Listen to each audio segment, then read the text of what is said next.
Bistado, yan na nga ang naging pahayag ni Senator Riza Hontiveros dito kay Mayor ng Bamban na si Alice Go. Hindi kita tatantanan, tila yan nga ang naging motto ni Senator Riza Hontiveros.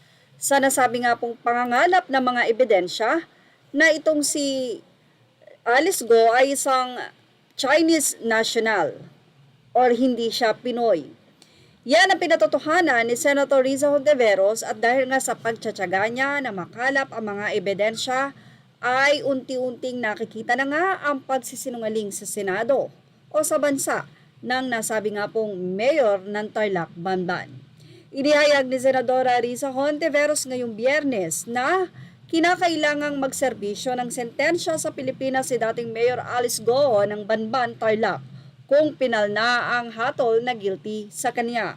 Sa isang virtual conference, binigyan din ni Hontiveros ang mga salita na ni Undersecretary Nicolas T. ng Interagency Council Against Trafficking or IACAT tungkol sa posibleng kapalaran ni Go.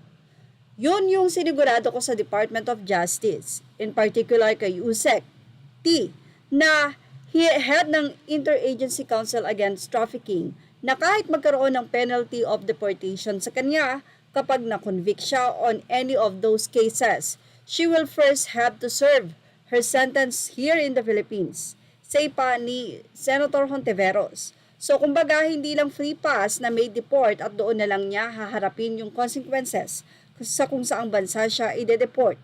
But she will have to face the consequences kapag mapatunayan ng mga korte natin na nilabag niya ang mga batas ng ating republika. Naghain ng non-bailable qualified human trafficking charge ang PNP Criminal Investigation and Detection Group PNP-CIDG at ang Presidential Anti-Organized Crime Commission laban sa suspendidong mayor dahil sa umano'y koneksyon niya sa Zone U1 Technology Incorporated or Incorporation, isang illegal na Philippines offshore gaming operator Pogo Hub sa kaniyang bayan. Inakusahan ng mga senador si Go na isang Chinese na nagkukunwaring Pilipino na may pangalang Alice Leal Go.